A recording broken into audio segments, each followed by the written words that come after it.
C'était juste après le coucher du soleil, par une froide soirée de décembre 1978, lorsque le détective Joseph Kozenczak reçut un appel qui allait tout changer. Robert Piest, un garçon du quartier, avait disparu sans laisser de traces. Le dernier endroit où il avait été vu, devant une pharmacie où il avait dit qu'il allait rencontrer un entrepreneur pour un travail. Sa mère l'attendait dans la voiture. Il n'est jamais revenu. Au début, cela ressemblait à une simple disparition d'adolescent. Peut-être s'était-il enfui, peut-être réapparaîtrait-il dans un jour ou deux, mais quelque chose clochait. Pas la façon dont sa mère avait décrit ses derniers instants, ni la réaction de ses collègues, et certainement pas l'homme qu'il était censé rencontrer, John Wayne Gacy. Lorsque la police est arrivée dans la modeste maison de banlieue de Gacy à Norwood Park, elle ne s'attendait à rien d'inhabituel. Il était bien connu dans le quartier. Il dirigeait une entreprise de construction. Il se déguisait en clown pour des événements caritatifs, un type normal. Mais il y avait une odeur, faible mais indéniable, sous le plancher, derrière la porte du vide sanitaire, et ce n'était que le début, car ce qu'ils découvrirent à l'intérieur de cette maison tranquille allait choquer le pays et révéler l'un des secrets les plus monstrueux jamais enfouis dans une banlieue. Avant d'aller plus loin, n'oubliez pas de vous abonner et de cliquer sur la cloche. Ici, nous dévoilons les histoires criminelles les plus sombres, avec des détails que vous ne trouverez nulle part ailleurs. Rejoignez des milliers de personnes qui recherchent la vérité, avant que le prochain secret ne soit enterré. Ne vous contentez pas de regarder, participez à quelque chose qui compte. John Wayne Gacy était le genre d'homme en qui les gens avaient confiance. Il avait un sourire chaleureux, une poignée de main ferme et une voix qui inspirait l'autorité sans intimider. Dans son quartier de Chicago, il était considéré comme un citoyen modèle, un homme qui dirigeait sa propre entreprise de construction, organisait des barbecues élaborés et faisait même du bénévolat dans les hôpitaux locaux déguisé en Pogo le clown pour divertir les enfants malades. Né en 1942, Gacy a eu une enfance compliquée.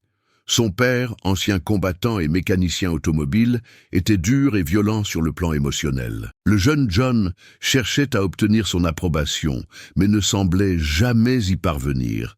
Il trouvait néanmoins des moyens de se faire aimer. Ses professeurs le qualifiaient de poli et d'empressé.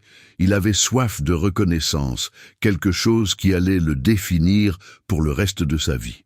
Au début des années 1970, Gacy a bâti un petit empire avec son entreprise PDM Contractors.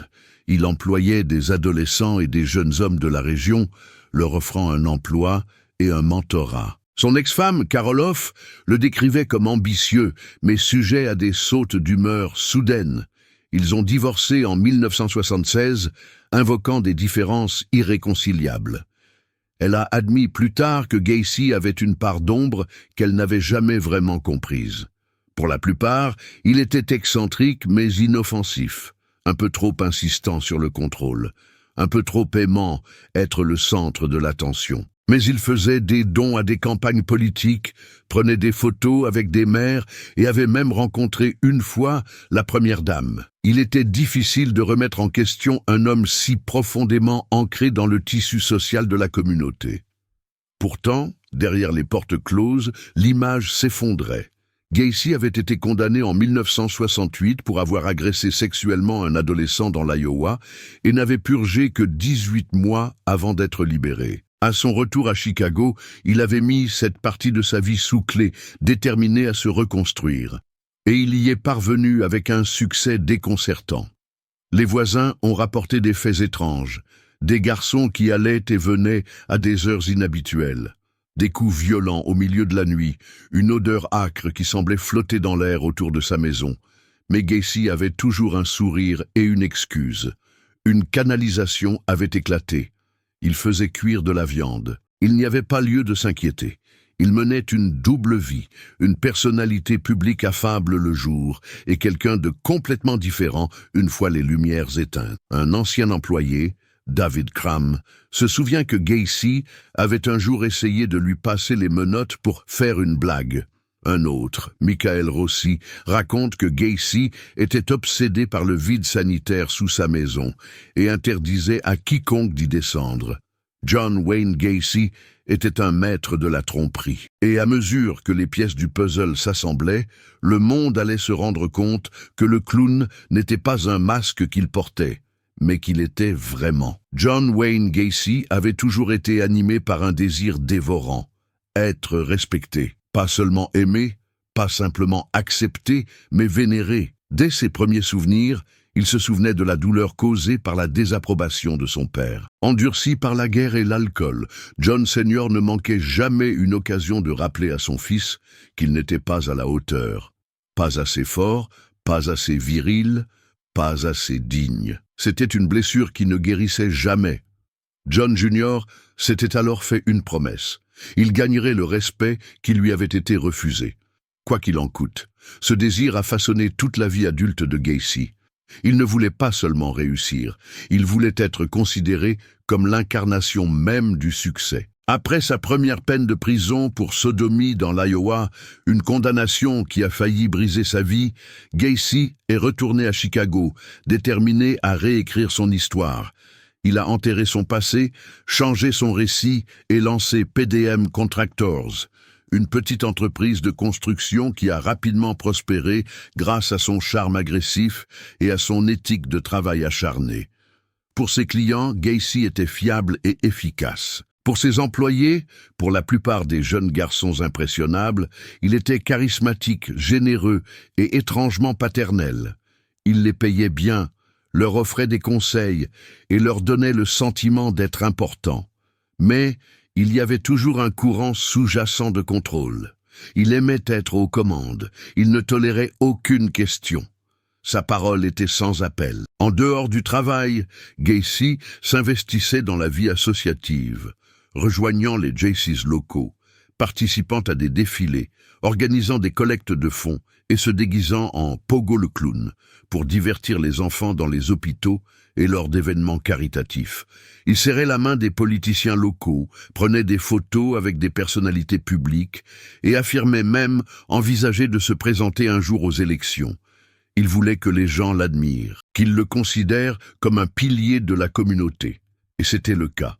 Mais l'admiration ne lui suffisait pas. Le respect est devenu pour Gacy synonyme de pouvoir. Et dans son esprit, le pouvoir s'exprimait mieux à travers la domination. Derrière son sourire joyeux et son visage peint en blanc, derrière les fêtes de quartier et ses relations au conseil municipal, quelque chose de plus sombre se tramait. Il a commencé à développer une philosophie de supériorité. En privé, il se vantait de pouvoir tout se permettre, que la police n'oserait pas toucher un homme comme lui, qu'il avait le contrôle, qu'il était intouchable. Et, à bien des égards, pendant un certain temps, il avait raison. Même après la disparition de plusieurs garçons, dont beaucoup avaient été vus pour la dernière fois avec Gacy, personne ne songea à enquêter sérieusement sur lui. Il était trop propre, trop soigné, trop bien connecté. Seuls quelques-uns savaient qu'il avait un casier judiciaire pour agression sexuelle, et Gacy prenait soin d'éviter les soupçons. Il manipulait les perceptions avec précision, projetant constamment l'image d'une réussite américaine exemplaire. Le masque de John Wayne Gacy était épais, façonné par des années de charme, de sourires calculés et d'une apparence soignée. Mais en y regardant de plus près, des fissures apparaissaient. Des employés qui se sentaient mal à l'aise, sans pouvoir expliquer pourquoi. Des voisins qui entendaient des bruits étranges, mais n'y prêtaient pas attention. Une odeur qui allait et venait, mais qui était toujours ignorée. Le désir de Gacy d'être respecté s'est finalement transformé en un besoin de contrôler la vie et la mort. Il ne s'agissait plus seulement de prouver qu'il comptait, mais de prouver qu'il pouvait faire l'impensable tout en restant au-dessus de tout soupçon. Chaque victime était un moyen de renforcer cette illusion. Chaque disparition qui passait inaperçue nourrissait son ego. Dans son esprit, il était en train de gagner. Il surpassait tout le monde. Il a commencé à construire un monde tordu sous sa maison, un domaine secret où il avait un pouvoir total, où personne ne le remettait en question, où le besoin de respect s'est transformé en une forme grotesque de domination. C'est là qu'il est devenu juge, jury et bourreau. Mais dans sa vie publique, le spectacle continuait. Il continuait à sourire lors des défilés, à organiser des fêtes, à serrer la main des politiciens. Tout cela faisait partie du jeu, une mise en scène élaborée destinée à tromper le monde, à préserver l'illusion d'un homme qui avait non seulement gagné le respect, mais qui l'exigeait. Gacy voulait qu'on se souvienne de lui, pas seulement comme un homme qui avait reconstruit sa vie, mais comme quelqu'un qui avait attiré l'attention, qui avait laissé une empreinte. Ce qu'il n'a jamais réalisé, c'est que l'héritage qu'il s'était forgé serait imprégné d'horreur, défini non pas par l'admiration, mais par les cris enfouis sous sa maison. Pendant des années, John Wayne Gacy a joué son rôle à la perfection. Il était l'homme d'affaires prospère, le chouchou de la communauté, celui à qui tout le monde confiait ses enfants. Mais à mesure que son appétit pour le pouvoir et le contrôle devenait plus sombre, les fissures dans son jeu devenaient plus difficiles à cacher. Et en décembre 1978, l'obstacle auquel il ne s'attendait pas a franchi le seuil de sa porte. Robert Piest n'avait que 15 ans. Brillant, responsable et apprécié, il terminait son service dans une pharmacie locale lorsqu'il a dit à sa mère qu'il sortait, qu'il devait juste parler à un entrepreneur au sujet d'un éventuel emploi. Cet homme était Gacy. Son entreprise de construction, PDM Contracteur, effectuait des travaux dans la pharmacie, et Gacy recrutait souvent des jeunes hommes pour des petits boulots. Pour Robert, cela semblait probablement être une opportunité rapide. Mais après cela, personne ne l'a jamais revu. Sa mère l'attendait sur le parking. Les minutes passaient. Puis, 1 heure. Elle a appelé le magasin, mais personne n'a répondu. Finalement, elle est entrée dans le magasin et a découvert que Robert n'était jamais revenu. La panique s'est emparée d'elle. Elle a appelé la police. Au début, l'affaire a été traitée comme une disparition d'adolescent classique. Il s'était peut-être enfui. Il avait peut-être besoin d'espace. Mais elle connaissait son fils et savait que quelque chose n'allait pas. L'enquête fut confiée au détective Joseph Kozenczak. Méticuleux, respecté pour son instinct et n'ayant pas peur de remettre en question les hypothèses, il remonta la piste de Robert jusqu'à Gacy, mais quelque chose clochait. Gacy affirmait n'avoir jamais parlé au garçon. Puis il dit qu'ils avaient échangé quelques mots, mais rien de plus. Son histoire changeait à chaque fois qu'il la racontait. Kozenczak commença à creuser davantage, et ce qu'il découvrit le stupéfia. Gacy avait déjà été condamné. En 1968, il avait été reconnu coupable d'agression sexuelle sur un adolescent dans l'Iowa. Il avait purgé sa peine, mais avait été libéré avant terme. Ce seul fait suffisait à rendre Kozenczak méfiant. Il fit appel à d'autres agents pour l'aider, plaça Gacy sous surveillance et s'efforça d'obtenir un mandat de perquisition. Pendant ce temps, Gacy semblait totalement imperturbable. Il a même invité les agents chez lui pour prendre un café. Il a plaisanté avec eux. Il a essayé de les manipuler en leur faisant croire qu'il était victime d'une chasse aux sorcières. Mais les agents ont remarqué des choses étranges. Les mêmes jeunes hommes qui allaient et venaient, l'odeur persistante dans la maison, la façon dont Gacy semblait toujours trop soigné, trop préparé. Au fur et à mesure que l'enquête avançait, d'autres témoignages ont fait surface. Des jeunes hommes et des garçons qui avaient travaillé pour Gacy et qui avaient disparu. Des familles avec des questions sans réponse. Des cas de personnes disparues présentant des similitudes troublantes. Un schéma commençait à se dessiner. Gacy, autrefois intouchable, était désormais entouré de soupçons. L'un des plus grands obstacles pour la police était le système judiciaire lui-même. Sans mandat, il ne pouvait pas perquisitionner son domicile. Sans corps, il ne pouvait pas procéder à une arrestation. Gacy connaissait les règles du jeu et les maîtrisait parfaitement. Il narguait les enquêteurs avec son calme, sachant qu'il n'avait rien de concret. Mais en coulisses, il s'effondrait. La pression de l'enquête commençait à le ronger. Il buvait de plus en plus. Il devenait paranoïaque, négligent. Il se présentait sans prévenir au poste de police, exigeant des nouvelles et clamant son innocence. La confiance même qu'il avait autrefois protégée commençait à le trahir. Finalement, un juge a approuvé un mandat de perquisition limité. Le 13 décembre 1978, des agents ont pénétré dans la maison de Gacy. Au premier abord, tout semblait propre, trop propre. Mais dans le vide sanitaire sous la maison, ils ont remarqué de la terre remuée. Ils ont creusé. Et ils ont trouvé un os humain. À partir de ce moment, l'illusion s'est effondrée.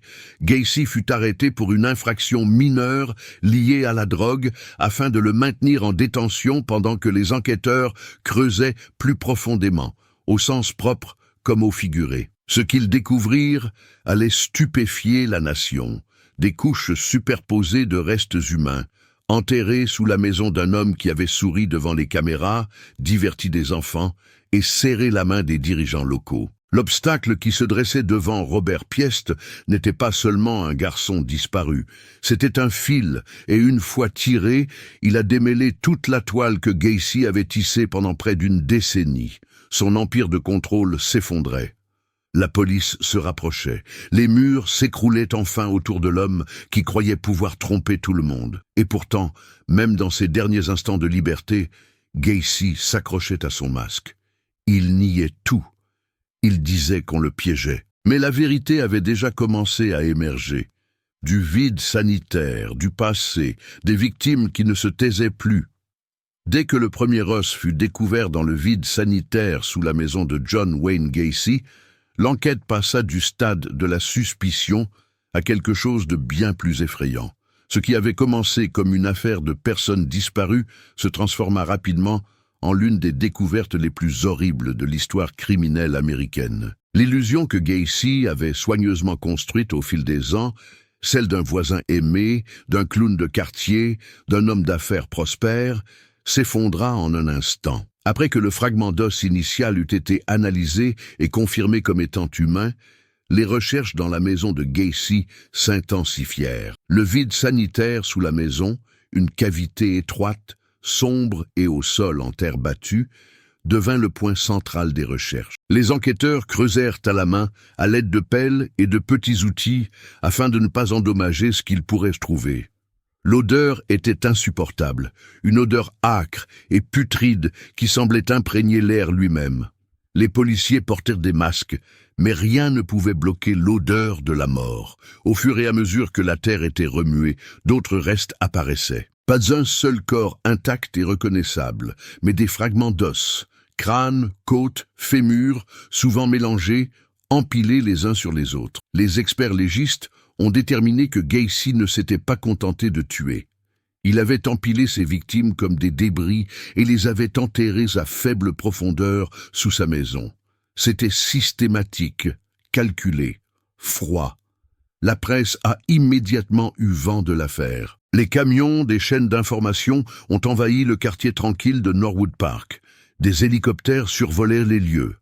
Les voisins, qui avaient autrefois partagé des repas de fête avec Gacy ou l'avaient vu divertir leurs enfants déguisés en clowns, se tenaient derrière le cordon de police, incrédules. L'horreur qui se déroulait sous cette modeste maison contredisait tout ce qu'ils croyaient savoir. Dans la salle d'interrogatoire, le comportement de Gacy commença à se fissurer. D'abord suffisant, il affirmait que la perquisition était une erreur. Il plaisantait avec les policiers, faisait la conversation. Mais à mesure que le nombre de restes augmentait, 5, puis 10, puis 15, sa confiance s'effondra. Le 22 décembre 1978, quelques jours après la disparition de Robert Piest, Gacy avoua. Ses aveux n'étaient pas émotionnels. Il ne montrait aucun remords. Ils étaient mécaniques. Gacy a admis avoir tué au moins 30 jeunes hommes et garçons. Certains ont été étranglés. D'autres ont été étouffés à l'aide d'un garrot, une technique qu'il appelait le truc de la corde. La plupart d'entre eux, a-t-il déclaré, ont été enterrés sous sa maison. Quelques-uns ont été jetés dans la rivière des Plaines toute proche lorsqu'il n'avait plus de place. Il en parlait comme s'il discutait de travaux de rénovation ou de projets commerciaux, de manière factuelle, efficace. Il avait des méthodes, des routines. Il attirait les garçons en leur proposant un emploi, de l'argent ou de les raccompagner chez eux.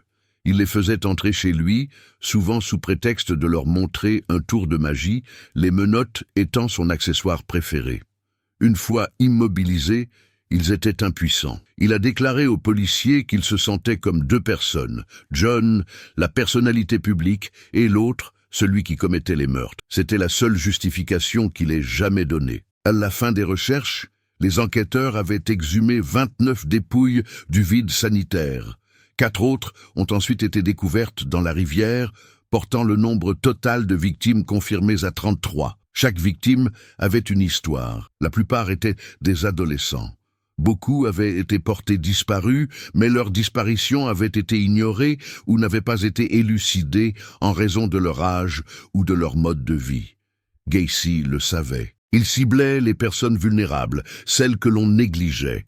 L'ampleur des crimes a stupéfié les forces de l'ordre. Les détectives ont travaillé jour et nuit, créant un système de quadrillage dans le vide sanitaire et marquant chaque nouvelle découverte avec des drapeaux. Les os ont été catalogués, mis dans des sacs et envoyés aux équipes médico-légales. Certains étaient tellement détériorés que leur identification semblait impossible. Les parents attendaient près de leur téléphone, s'accrochant à l'espoir ou craignant le pire. L'arrestation et les aveux de Gacy ont déclenché une vague d'indignation dans tout le pays. Comment cela avait-il pu arriver? Comment avait-il pu échapper aux soupçons pendant si longtemps? Pourquoi les signalements des survivants et des familles inquiètes avaient-ils été ignorés? Et comment un homme aussi bien intégré dans sa communauté avait-il pu commettre des actes aussi horribles sans que personne ne s'en aperçoive? À la prison du comté de Cook, Gacy a été traité comme n'importe quel autre détenu. Mais son cas était loin d'être ordinaire. Les détails de ses crimes ont horrifié les gardiens et les prisonniers. Il a reçu des centaines de lettres, certaines provenant de citoyens en colère, d'autres d'admirateurs morbides. Le masque qu'il portait était tombé, mais pour certains, l'horreur n'avait fait qu'attiser leur curiosité. Il a été inculpé de multiples chefs d'accusation de meurtre et devait être jugé l'année suivante. Le public voulait que justice soit faite. Les familles des victimes exigeaient des réponses. Les procureurs ont rassemblé tous les éléments de preuve, tous les fragments d'os, tous les témoignages des victimes survivantes ou de celles qui avaient échappé de justesse à la mort. Mais le véritable poids du crime ne résidait pas seulement dans le nombre de cadavres, mais dans la manière calculée dont Gacy avait mené une double vie. Il souriait devant les caméras, tandis que des os pourrissaient sous ses pieds. Il saluait les passants lors des défilés, sachant que le fils de quelqu'un était en train de se décomposer juste sous son salon. C'était cela, l'humiliation. Pas pour Gacy, mais pour la communauté, les autorités, les gens qui lui avaient fait confiance. Pour les familles des victimes, cette découverte fut dévastatrice. Certaines avaient passé des années à les rechercher. D'autres avaient appris que leur fils avait simplement fugué. Apprendre que leurs derniers instants avaient été passés dans la peur et la douleur sous la maison d'un homme qu'ils considéraient autrefois comme un ami était une douleur que personne ne pouvait vraiment décrire. Le vide sanitaire est devenu le symbole du cauchemar collectif américain, un lieu où la confiance avait été enterrée avec l'innocence. Et à mesure que les corps étaient retirés un à un, le monde a commencé à comprendre toute l'étendue de la cruauté de John Wayne Gacy. Le choc qui a secoué la ville de Chicago après l'arrestation de John Wayne Gacy a été immédiat et profond. Les voisins, les journalistes et les policiers se tenaient en silence devant sa maison de Norwood Park, regardant les corps être transportés les uns après les autres dans des sacs noirs. Chaque sac représentait une vie perdue, une famille brisée. Le vide sanitaire sous sa maison était devenu une crypte des horreurs, et chaque nouvelle découverte aggravait le choc émotionnel. Pour les familles des victimes, le chagrin était inimaginable. Beaucoup avaient passé des mois, voire des années, à espérer obtenir des réponses. Certains avaient appris que leurs enfants avaient probablement fugué. D'autres n'avaient reçu aucune réponse, leurs déclarations ayant été enterrées sous la bureaucratie ou les préjugés. Gacy s'en était pris à des garçons vulnérables, dont beaucoup venaient de foyers brisés, certains étaient séparés de leur famille, d'autres faisaient partie de la communauté LGBTQ+. La société les avait déjà abandonnés en ne les protégeant pas, et elle les abandonnait à nouveau en ne prêtant pas attention à leur disparition.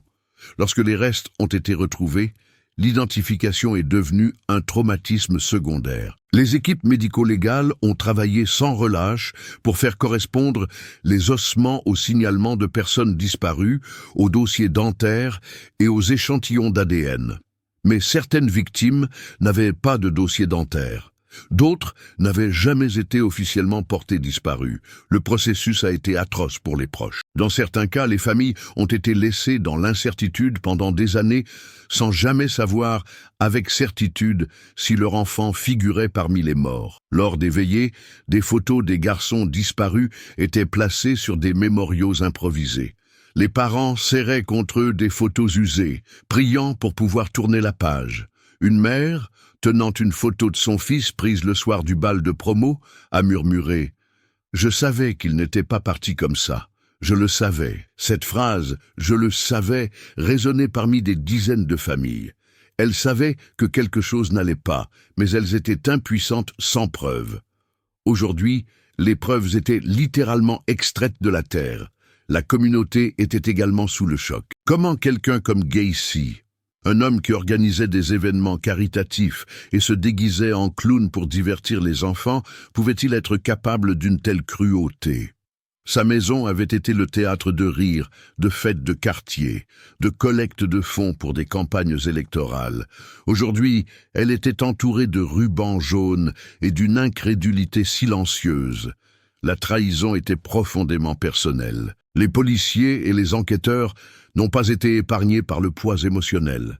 Le détective Józef Kozenczak, qui avait suivi son instinct et ouvert le dossier sur Robert Piest, a admis plus tard avoir passé des nuits blanches, hanté par ce qu'il avait trouvé dans ce vide sanitaire. Les policiers ont pleuré, les médecins légistes ont eu besoin d'une thérapie. La brutalité de ce qu'ils ont découvert défiait toute explication. Et l'odeur, toujours cette odeur. Les agents ont décrit comment elle s'accrochait à leurs vêtements, à leur peau, à leurs cheveux. Même plusieurs semaines après le nettoyage du vide sanitaire, certains ne pouvaient s'en débarrasser. C'était l'odeur de la mort, mais aussi de la négligence, de toutes les fois où les gens avaient ignoré les signes. La réaction du public a été marquée par l'horreur, l'indignation et, finalement, la colère. Les gens voulaient savoir comment cela avait pu se produire. Pourquoi les avertissements n'avaient-ils pas été pris au sérieux? Pourquoi Gacy avait-il été autorisé à reconstruire sa vie après sa première condamnation? Et le plus douloureux, combien de vies auraient pu être sauvées si quelqu'un avait écouté plus tôt? L'ex-femme de Gacy, Carol Hoff, était dévastée. Elle a admis plus tard avoir remarqué des choses étranges pendant leur mariage. Le comportement erratique de Gacy, ses disparitions tardives, l'odeur nauséabonde dans la maison, mais elle n'avait jamais imaginé que cela pouvait être autre chose qu'un problème de plomberie ou du stress. Leur divorce avait été douloureux, mais elle pensait avoir quitté un homme troublé, pas un monstre. Ses amis et voisins se sont également interrogés sur leur propre jugement. Beaucoup étaient entrés dans la maison de Gacy. Certains avaient même utilisé les toilettes situées juste au-dessus du vide sanitaire où les corps se décomposaient sous leurs pieds. La prise de conscience qu'ils avaient été si proches d'une telle horreur les a bouleversés et honteux. Ils avaient cru en son charme, avaient fait confiance à son sourire. Ils voyaient maintenant à quel point le mal pouvait facilement se cacher derrière un visage amical. Même les responsables municipaux ont été soumis à un examen minutieux. Gacy avait des relations. Il posait pour des photos avec des politiciens, contribuait à des campagnes électorales et avait même été pressenti pour recevoir un prix récompensant son engagement communautaire. L'idée qu'un homme aussi respecté puisse être un tueur en série a donné lieu à des discussions animées sur le pouvoir des apparences et le danger de ne pas tenir compte des inquiétudes. La couverture médiatique était implacable.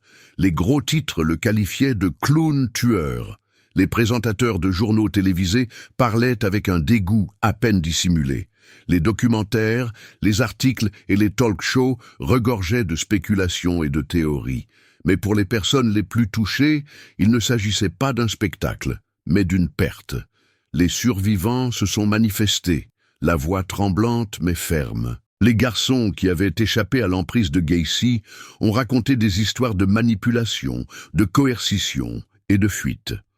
Un jeune homme se souvient avoir été menotté lors d'un jeu qui était censé être festif avant de se battre pour se libérer lorsque Gacy est devenu violent. Son histoire avait autrefois été rejetée. Aujourd'hui, elle constitue une preuve essentielle. À mesure que l'ampleur des crimes de Gacy était révélée, le pays tout entier était sous le choc. Les parents ont commencé à s'inquiéter pour leurs enfants. Les inconnus se regardaient avec plus de méfiance. La confiance, autrefois accordée sans réserve, était désormais plus difficile à gagner. Mais au milieu de cette obscurité, quelque chose d'autre a émergé, une demande de changement. Les familles des victimes ont fait pression pour obtenir de meilleures procédures pour les personnes disparues. Les défenseurs des droits des LGBTQ+, ont mis en évidence la vulnérabilité des jeunes rejetés par la société. Les professionnels de la santé mentale ont plaidé en faveur d'une surveillance plus stricte des délinquants sexuels après leur incarcération. L'horreur a forcé le débat. Il ne suffisait pas de punir Gacy, il fallait reconstruire les systèmes pour empêcher le prochain prédateur de se cacher à la vue de tous. L'impact émotionnel des crimes de John Wayne Gacy s'est étendu bien au-delà de ses victimes. Il a touché les foyers, bouleversé les communautés et laissé des cicatrices dans la psyché américaine. Le masque du clown avait disparu, mais il faudrait des années pour affronter les ombres qu'il avait laissées derrière lui. Si cette histoire vous touche, que vous ressentiez de la colère, de la tristesse ou autre, prenez un moment pour aimer la vidéo et partagez vos réflexions dans les commentaires. Chaque réaction nous aide à honorer les victimes et à comprendre la vérité ensemble. Votre voix compte plus que vous ne le pensez. Ne restons pas silencieux face à des histoires comme celle-ci. Au fil des jours et des semaines, l'enquête sur John Wayne Gacy s'intensifiait et l'ampleur de ses crimes commençait à apparaître. Mais au milieu de cette obscurité, quelque chose d'inattendu fit surface, des détails qui changèrent la perception que l'on avait de son mode opératoire, de la proximité des autorités qui avaient failli l'arrêter plus tôt, et de la façon dont son masque calculé avait commencé à se fissurer avant même que le monde ne s'en rende compte. Les détectives chargés de l'affaire ont commencé à remarquer des schémas récurrents, non seulement dans les meurtres, mais aussi dans la vie personnelle et les choix de Gacy.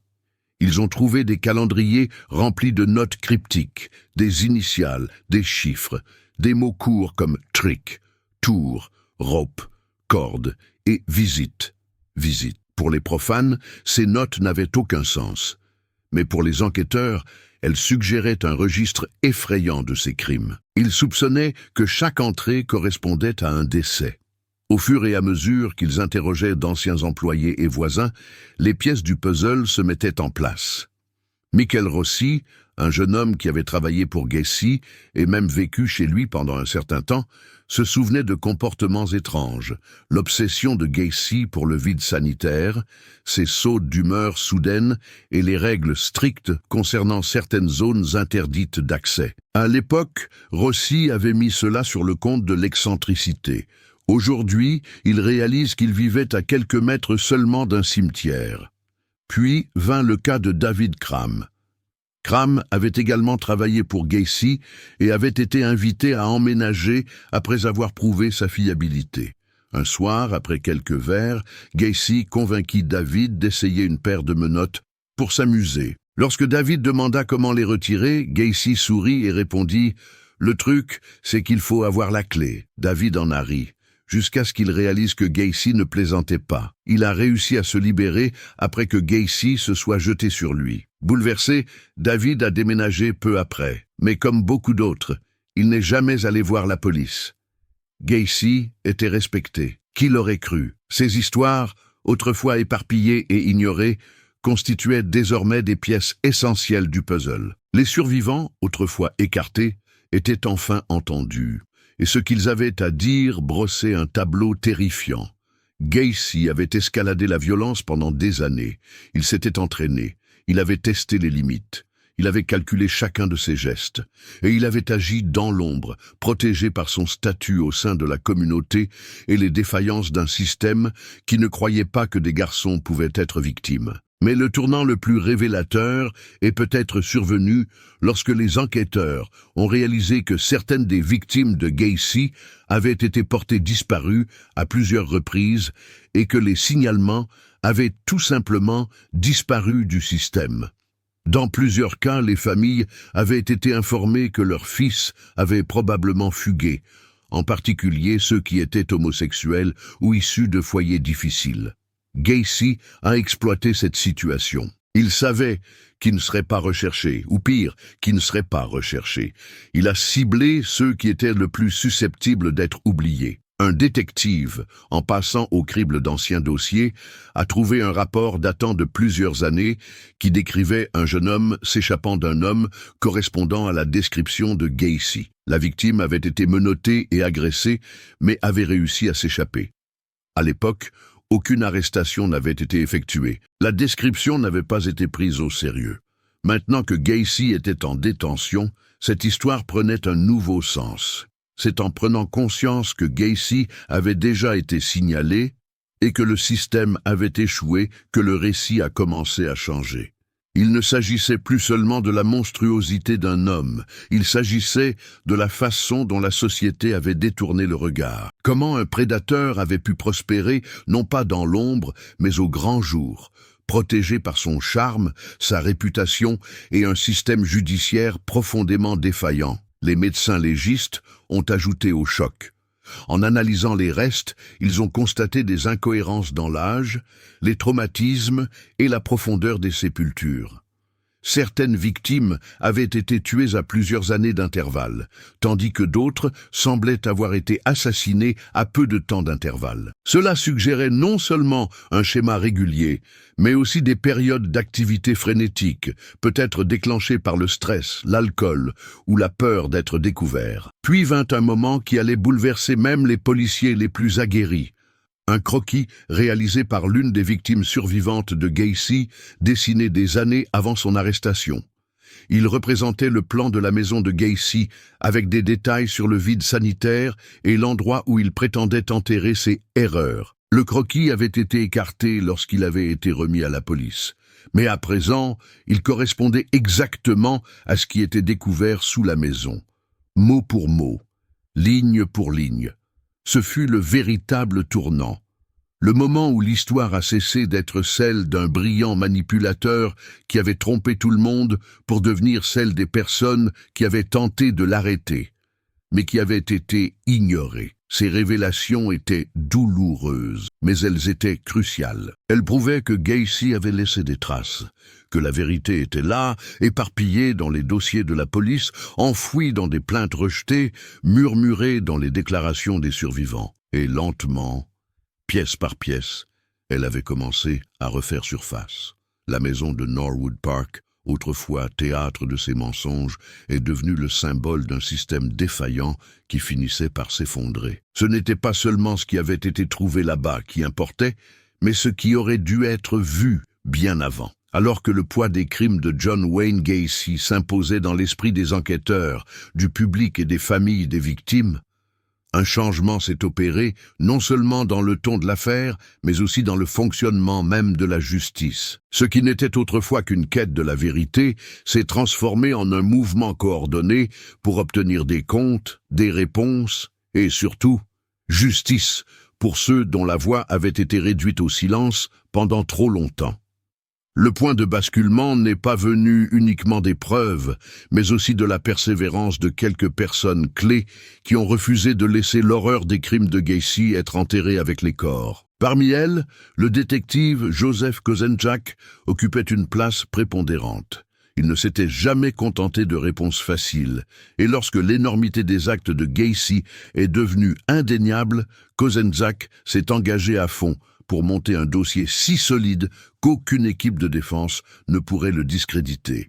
Il a fait appel à un groupe de travail, à des experts médico-légaux et à des procureurs spécialisés dans les procès pour homicides complexes. Pendant ce temps, la communauté a commencé à prendre conscience des défaillances qui avaient permis à Gacy de prospérer. Les journaux ont publié des articles révélant comment les signalements de personnes disparues avaient été maltraités. Les autorités locales ont été contraintes de répondre à des questions sur les raisons pour lesquelles un homme connu pour avoir commis des infractions sexuelles avait fait l'objet d'une surveillance aussi laxiste. L'indignation publique a poussé à l'action. La population a exigé des réformes, notamment de nouvelles procédures pour traiter les disparitions, en particulier celles de jeunes marginalisés. C'est dans ce contexte que le procureur adjoint William Kunkel a été chargé de l'affaire. Kunkel était méthodique, passionné et profondément affecté par le coût émotionnel des crimes. Il s'est engagé à ce que l'accusation ne se contente pas de rendre justice aux victimes, mais révèle également toute l'étendue de la négligence du système. Il a travaillé en étroite collaboration avec Kozenczak, rassemblant chaque élément de preuve matérielle, chaque témoignage des survivants, chaque incohérence dans la chronologie des faits qui pouvait prouver la préméditation et la cruauté. Au fur et à mesure que l'affaire prenait de l'ampleur, les survivants se sont manifestés avec une détermination renouvelée. Pendant des années, ils avaient vécu dans l'ombre de la peur et de la honte, leurs histoires étant ignorées ou minimisées. Désormais, leurs voix avaient du poids. L'un après l'autre, ils ont raconté leur histoire aux enquêteurs, expliquant comment Gacy les avait attirés avec des promesses d'emploi, les avait charmés avec son sourire, puis s'était transformé en quelqu'un d'autre. Ils se souvenaient des menottes, du sous-sol, de la peur suffocante. Une avancée décisive a eu lieu lorsqu'un survivant, après des mois d'hésitation, a reconnu la voix de Gacy sur un enregistrement réalisé lors d'un entretien. L'homme a fondu en larmes en disant « C'est lui, c'est l'homme qui m'a dit que personne ne me croirait ». Cette voix, froide et délibérée, a ensuite été utilisée comme preuve clé de l'intention et de la manipulation psychologique. L'approche de l'accusation n'était pas seulement juridique, elle était aussi psychologique. Le docteur Helen Morrison, une psychiatre qui a évalué Gacy, a fourni des informations cruciales sur son état mental. Elle a conclu qu'il était légalement sain d'esprit, pleinement conscient de ses actes et animé par un besoin pathologique de contrôle et de domination. Son témoignage allait plus tard détruire toute tentative de la défense de plaider la démence. En dehors de la salle d'audience, le nom de Gacy était devenu un sujet brûlant. Son procès n'avait même pas commencé, mais ses crimes avaient déjà contraint les communautés à réexaminer la manière dont elles traitaient les jeunes hommes disparus, en particulier ceux qui étaient homosexuels ou éloignés de leur famille. Des organisations locales se sont formées pour fournir des ressources aux jeunes LGBTQ+ disparus. Des lignes d'assistance téléphonique ont été mises en place. Des conseillers ont été affectés dans les écoles. Ce qui était autrefois tabou faisait désormais la une des journaux. Les journalistes ont également joué un rôle essentiel. Des reporters d'investigation ont commencé à reconstituer des affaires non élucidées de disparition d'adolescents dans les années 1970, reliant des points qui avaient été ignorés ou oubliés. Ils ont établi des chronologies, interviewé des parents en deuil et retrouvé des personnes qui avaient côtoyé Gacy sans jamais le signaler, par peur, incrédulité ou culpabilité. Ces histoires ont donné un visage aux victimes. Elles n'étaient plus seulement des noms sur une liste ou des ossements dans des sacs de preuves. C'étaient des fils, des frères, des amis, des jeunes hommes qui avaient des rêves, qui aimaient la musique, qui racontaient des blagues, et grâce à la presse, leur humanité a été restaurée. Pendant ce temps, Gacy était en prison, sans remords.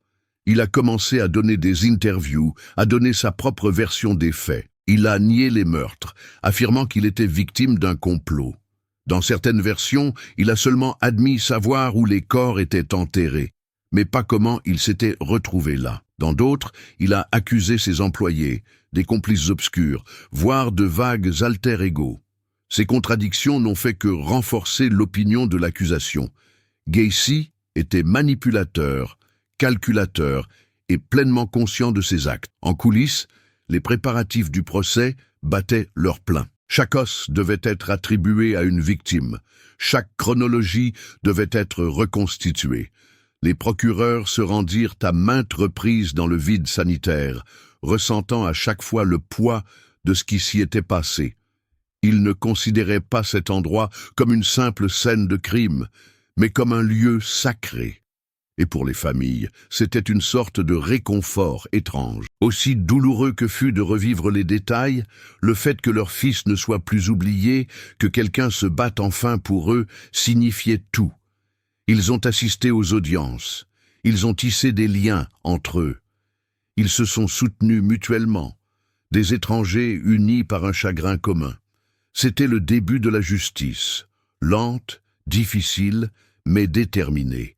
La révélation des crimes de Gacy avait ébranlé les fondements de la confiance dans la police, dans les institutions, dans les voisins. Mais dans le sillage de cette affaire, quelque chose de plus puissant a commencé à se développer, le refus de détourner le regard.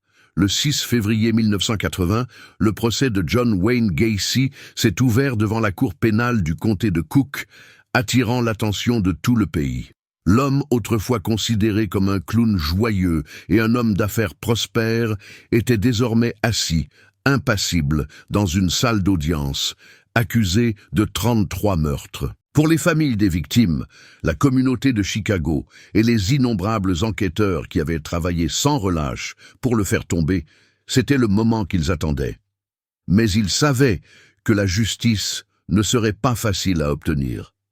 Le procureur adjoint William Kunkel, qui menait l'accusation, a ouvert le procès par une déclaration qui a glacé l'Assemblée. Cet homme a tué plus de personnes que quiconque dans l'histoire de cet État. Il a enterré leur corps dans sa propre maison, et il l'a fait sans remords.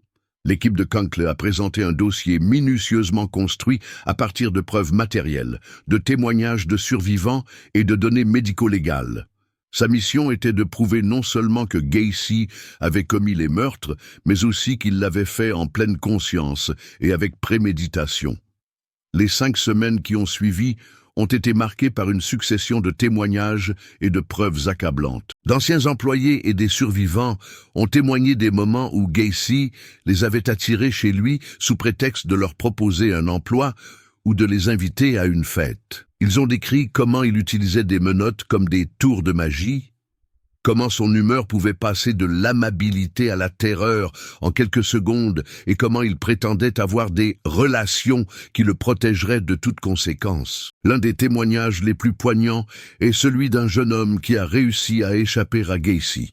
Il a décrit en détail comment Gacy l'avait enchaîné à un lit, s'était moqué de lui et lui avait dit « Tu ne seras pas le premier et tu ne seras pas le dernier ». L'homme avait réussi à se libérer et à s'enfuir par la fenêtre de la salle de bain, mais son témoignage avait alors été rejeté.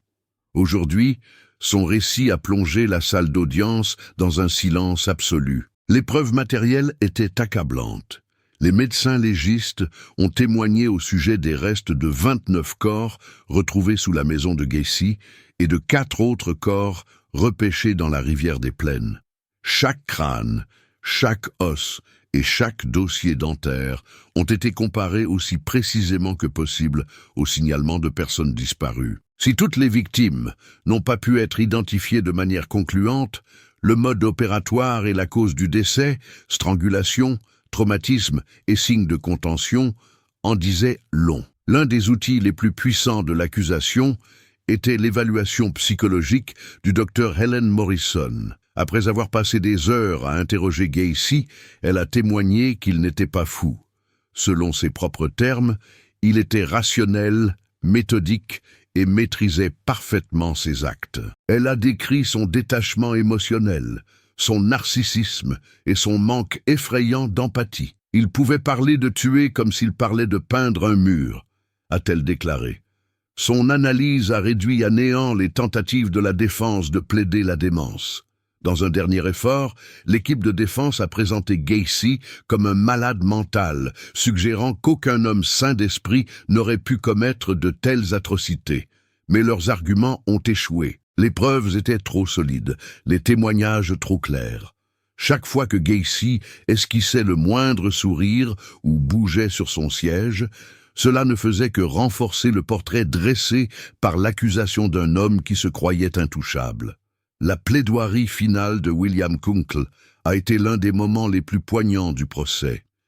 Il a décrit les victimes, non pas comme des chiffres, mais comme des garçons avec une vie, une famille et un avenir. Il a brandi la photo de l'un d'entre eux, Robert Piest, et a déclaré « Ce garçon lui faisait confiance. Il pensait qu'il allait trouver un emploi. Il n'est jamais rentré chez lui. » Kunkel s'est ensuite tourné vers le jury et a déclaré « Vous ne pouvez pas ramener ces jeunes hommes à la vie, mais vous pouvez vous assurer que l'homme qui les a pris ne fera plus jamais de mal à personne. » Le jury a délibéré pendant moins de 2 heures. Le 13 mars 1980, le verdict fut rendu. John Wayne Gacy était reconnu coupable des 33 chefs d'accusation de meurtre. Ce fut l'un des jugements les plus rapides et les plus décisifs dans une affaire de meurtres en série dans l'histoire des États-Unis. La salle d'audience explosa, non pas en applaudissements, mais dans un soupir collectif qui avait été retenu pendant trop longtemps. La sentence fut prononcée rapidement. Le juge imposa la peine de mort à 12 reprises. Gacy ne montra guère de réaction. Alors qu'on l'emmenait, les journalistes lui criaient des questions, mais il resta silencieux, le regard vague, comme un homme qui croyait encore pouvoir se réveiller d'un mauvais rêve. Pour les familles, le verdict était une revanche, mais pas un dénouement. Une mère déclara en larmes « Je ne ressens pas de joie, je ressens du soulagement. » Le soulagement qu'il ne pourra plus faire ça à personne d'autre. D'autres serrèrent des photos, murmurèrent des prières ou fixèrent le sol, trop épuisés pour exprimer leurs émotions. La ville de Chicago a également commencé à panser ses plaies. Le vide sanitaire sous la maison de Gacy a été comblé de béton. La maison a finalement été démolie.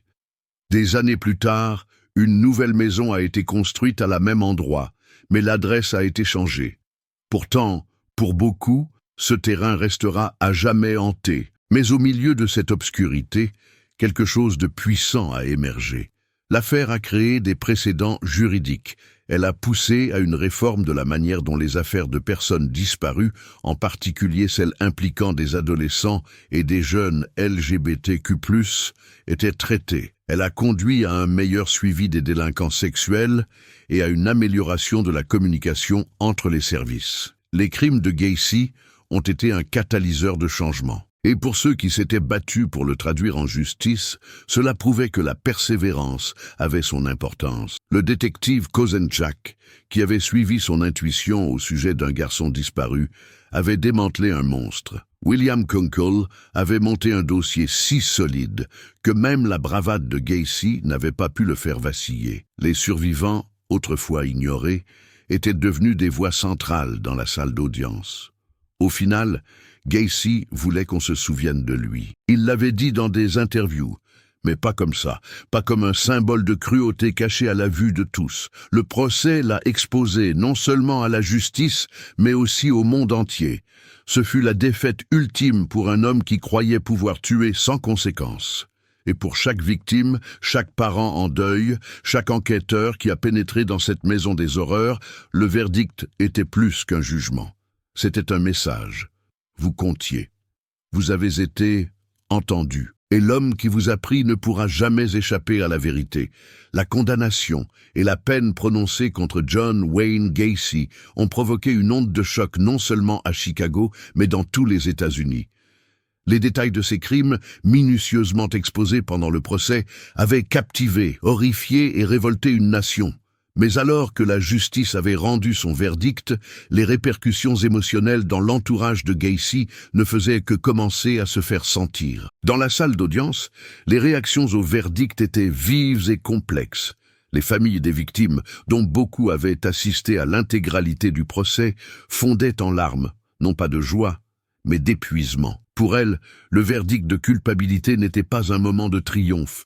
C'était la sombre reconnaissance que la vie de leur fils avait pris fin dans la terreur et que la justice, aussi nécessaire soit-elle, ne pourrait jamais leur rendre ce qui leur avait été enlevé. Certaines familles serraient contre elles des photos des garçons qu'elles avaient perdus, leurs visages jeunes figés dans le temps.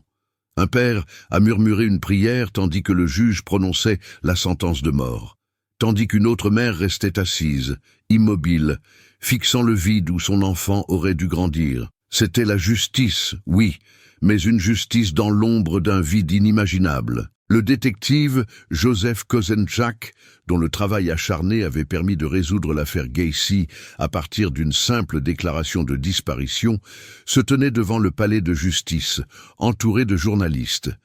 Il avait l'air épuisé, les cernes sous ses yeux témoignant de mois d'enquête incessante. Lorsqu'on lui a demandé ce qu'il ressentait, il a simplement répondu « Je suis heureux que ce soit fini, pour les familles. C'est pour elles que nous avons fait tout cela. » Ces mots étaient calmes, mais leur poids était indéniable. Le procureur William Kunkel, salué comme l'homme qui a fait tomber Gacy devant les tribunaux, s'est également adressé aux médias. « Nous n'avons pas seulement jugé un homme, nous avons jugé l'illusion qu'il avait créée, et nous l'avons détruite. » Il a rappelé au public que cette affaire n'était pas une question de sensationnalisme ou de gros titres. Il s'agissait de la vie de 33 garçons et jeunes hommes dont l'histoire était restée trop longtemps dans l'ombre. Dans les jours qui ont suivi le verdict, Chicago était plongé dans un calme étrange. Les journaux locaux ont consacré leur première page à l'issue du procès.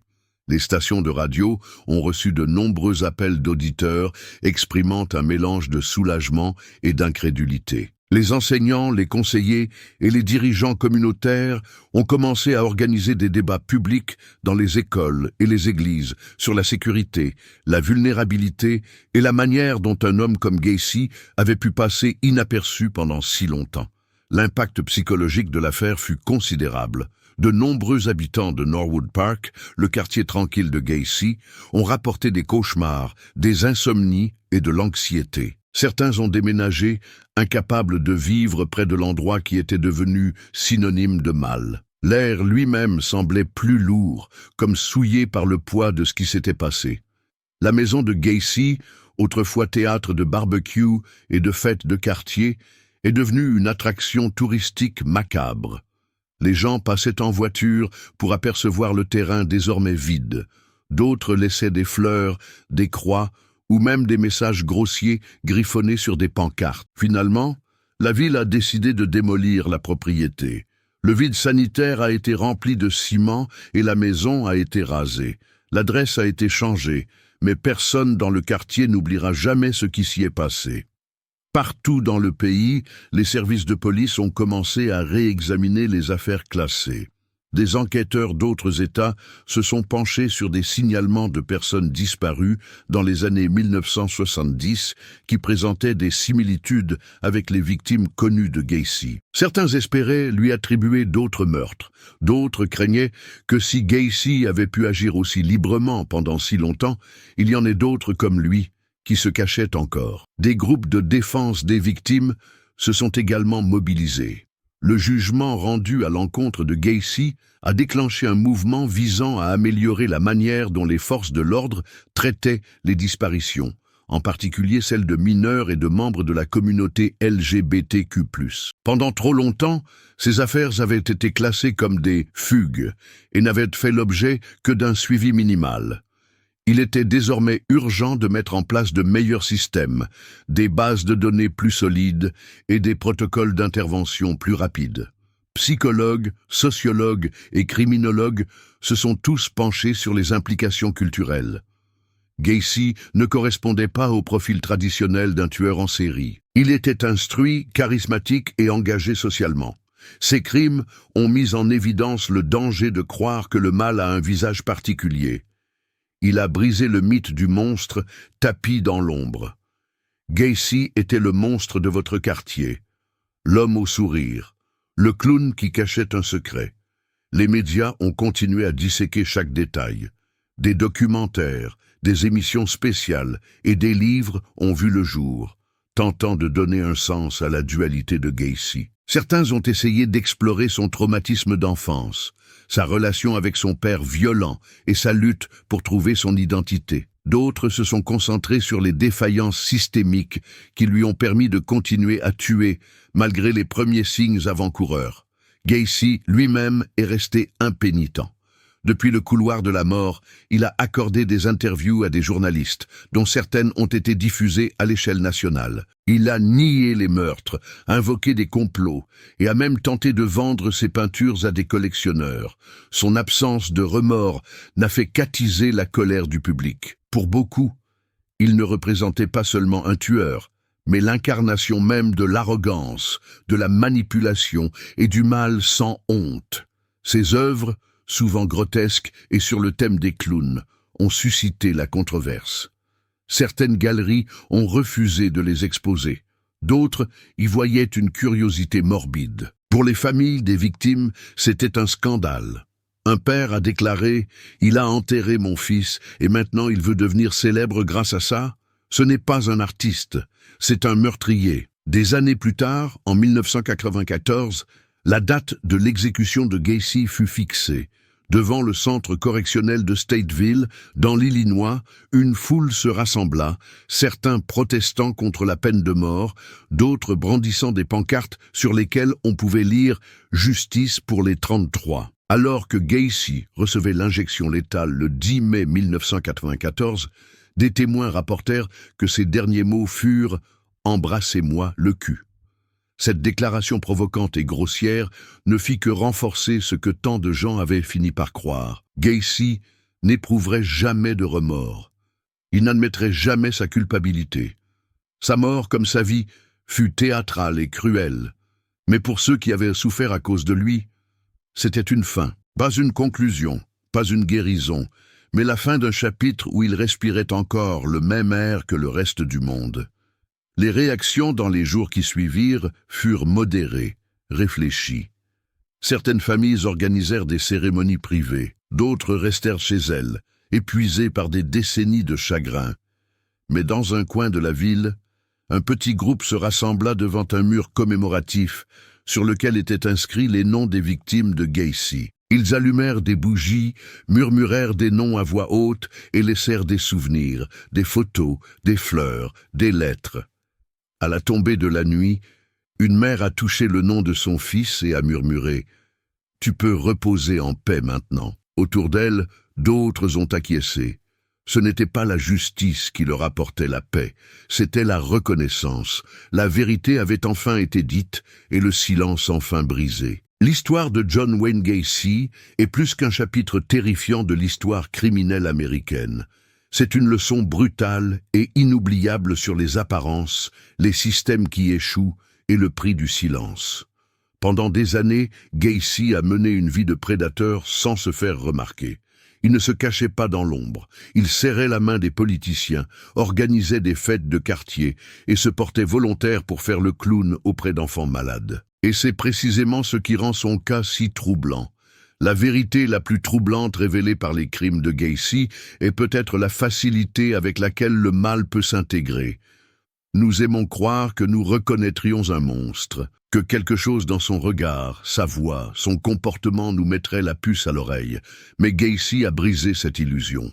Il était l'ami, l'employeur, l'homme qui donnait du travail aux enfants et charmait leurs parents. Et derrière ce visage amical se cachait quelque chose d'inimaginable. Le système judiciaire a également été mis à nu.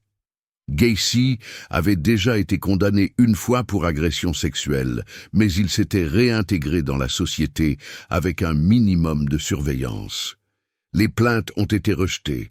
Les avertissements ont été ignorés, les survivants n'ont pas été crus. À maintes reprises, il y a eu des moments où une intervention aurait pu sauver des vies. Mais cela n'a pas été le cas. Le système n'a pas été brisé par Gacy, il était déjà brisé avant qu'il n'apprenne à l'exploiter. Mais l'échec n'était pas seulement institutionnel, il était culturel.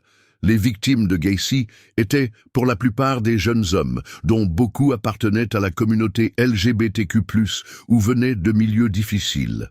Dans les années 1970, la société fermait souvent les yeux sur les garçons qui disparaissaient, en particulier ceux qui ne correspondaient pas aux normes conventionnelles. Ils étaient qualifiés de fugueurs, de délinquants ou de déviants. Cela facilitait la tâche d'un prédateur comme Gacy. Alors, que pouvons-nous en retenir? Nous apprenons que les monstres ne ressemblent pas toujours à des monstres. que le mal peut se cacher derrière un sourire et vivre à côté de chez nous, que les systèmes destinés à protéger les personnes vulnérables doivent être constamment examinés, améliorés et tenus responsables, que chaque personne disparue compte, quel que soit son âge, son origine, sa sexualité ou sa situation familiale. Nous apprenons également le pouvoir de la persévérance, celui d'une mère qui refuse de croire que son fils s'est simplement enfui, celui d'un détective qui fait confiance à son instinct, celui d'un survivant qui trouve le courage de parler à nouveau après avoir été ignoré la première fois. Ces actes, apparemment insignifiants, sont devenus le fil qui a démêlé un cauchemar. Et enfin, nous apprenons l'importance de se souvenir des noms, et pas seulement des crimes. 33 garçons et jeunes hommes ont été arrachés à la vie. Chacun avait une histoire, un avenir, une vie. Ce ne sont pas seulement des chiffres, ni les victimes d'une affaire qui a fait la une des journaux. C'étaient des personnes, et elles ne doivent jamais être oubliées. Après l'exécution de John Wayne Gacy en 1994, le monde n'a pas tourné la page, il s'est arrêté. Pour beaucoup, sa mort a marqué la fin d'un long et douloureux chapitre, mais l'écho de ses crimes a continué à se répercuter dans le système judiciaire, les médias et la vie de toutes les personnes qu'il a touchées. Les familles de ses victimes ont tenté de se reconstruire. Certaines ont choisi de s'exprimer publiquement, déterminées à faire en sorte que les noms de leurs fils ne soient pas perdus dans l'ombre du tueur qui les leur a enlevés. D'autres sont restées silencieuses, digérant leur chagrin en silence. Le traumatisme n'a pas disparu avec la mort de Gacy, il a perduré. Mais avec le temps, beaucoup de ces familles ont transformé leur douleur en motivation. Elles ont créé des groupes de soutien pour les familles de personnes disparues, ont fait pression pour que les procédures d'enquête soient modifiées et ont défendu les droits des jeunes LGBTQ+, souvent négligés ou marginalisés. Les forces de l'ordre à travers le pays ont procédé à un examen approfondi de leurs pratiques. L'affaire Gacy a révélé à quel point il était dangereux de rejeter les victimes sur la base de suppositions concernant leur mode de vie, leur âge ou leurs origines. En conséquence, de nombreux services ont commencé à mettre en place de meilleurs protocoles pour traiter les signalements de personnes disparues. Des programmes de formation ont été élaborés pour aider les agents à reconnaître plus rapidement les schémas de récidive et les bases de données nationales ont été renforcées afin de faciliter le suivi des récidivistes. L'un des changements les plus significatifs a été la façon dont le public percevait les prédateurs. Gacy avait brisé le stéréotype du tueur solitaire et socialement maladroit. Il avait montré que le charme et le statut social pouvaient être des armes aussi dangereuses que n'importe quel couteau ou arme à feu.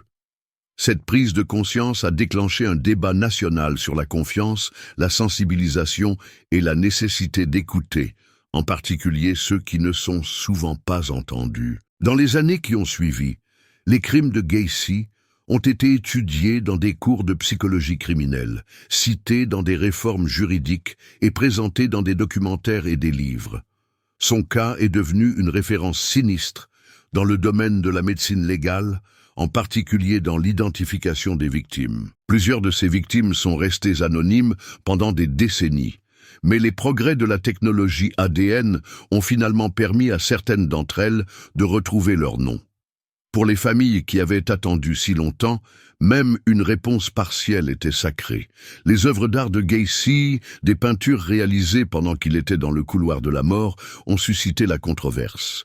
Certains collectionneurs y voyaient des trophées morbides, d'autres des symboles de dépravation. Mais de nombreuses familles ont exigé qu'elles soient détruites, arguant qu'aucun profit ni aucune attention ne devait jamais provenir des mains d'un homme qui avait causé tant de souffrances. Aujourd'hui, le terrain où se trouvait autrefois la maison de Gacy est une propriété résidentielle tranquille. L'adresse d'origine a été changée et il ne reste aucune trace de l'ancienne maison, mais les habitants s'en souviennent encore. Aucun enfant ne joue là-bas sans que ses parents connaissent l'histoire. Aucun voisin n'oublie ce qui s'est passé sous cette terre, et cela fait peut-être aussi partie de la leçon. Même lorsque le mal a disparu, son souvenir reste. Et c'est ce souvenir, le souvenir véritable, qui garantit qu'il ne pourra plus jamais se cacher aussi facilement. Maintenant que vous connaissez toute l'histoire, dans les moindres détails, avec tous les noms et toutes les conséquences, nous aimerions connaître votre avis. Que révèle vraiment cette affaire sur le monde dans lequel nous vivons? Pensez-vous que justice a été rendue, ou les failles du système qui ont permis à John Wayne Gacy d'agir pendant si longtemps continuent-elles d'influencer la manière dont nous traitons des affaires similaires aujourd'hui? Faites-nous part de vos commentaires. Était-ce justice ou simplement la fin d'un cauchemar? Et si cette histoire vous a touché d'une manière ou d'une autre, si elle vous a fait réfléchir, ressentir ou méditer, ne la gardez pas pour vous. Partagez-la avec quelqu'un que vous connaissez.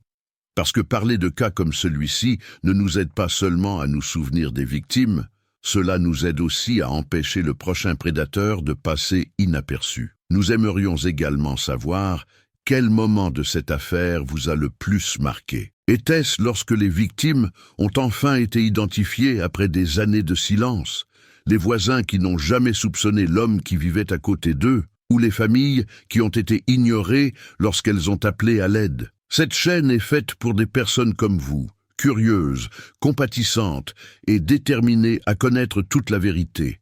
Si vous êtes nouveau ici, n'oubliez pas de vous abonner et d'activer la cloche de notification. Chaque semaine, nous plongeons dans des affaires criminelles réelles sans laisser aucun détail de côté.